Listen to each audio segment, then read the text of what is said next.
Hello, Bethany here. Social documentary photographer, artist, journalist, author. Sitting at home on a quiet Friday night, and I had just learned today that Sebastião Salgado, one of the most famous photographers of our time, has passed away at the age of 85, I believe.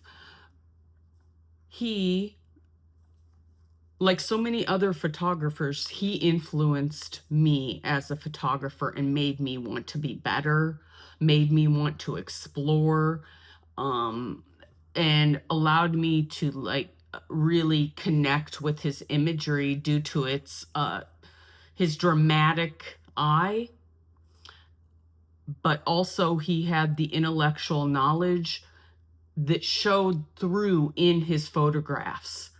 As I believe, a former UN economist, I know he did work for the UN, but he had the basis to understand what he was photographing and the delicacy and then the nature of the subject matters that he chose. Not only did he have a strong eye, he was I know shooting on film, analog cameras, and shooting film throughout his years as a photographer, and the darkroom techniques, the mastery of that black and white imagery and the darkroom techniques that he used.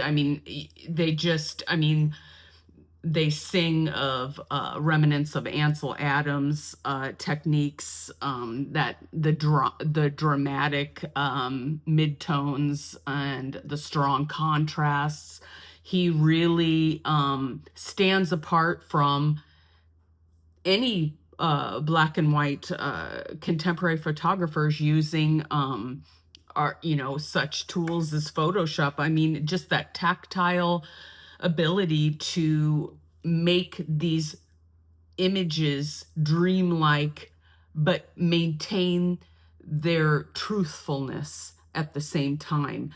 He had an uncanny knack for that, and I will forever be grateful for being introduced to his work as a young photographer who didn't know I was a photographer or going to be heading on that path of some sort in high school darkroom classes.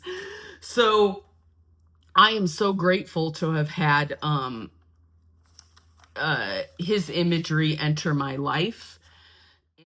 Today, just paying respect to the photographer himself and remembering what a fabulous legacy he leaves behind it, I decided to pick up Genesis. The image that stuck out to me was the Himba of Nambia herding their cattle. This particular image of the cattle's journey, it has this quiet flow amongst the chaos of this cattle's migration, an almost abstract image with profound fluidity due to its movement.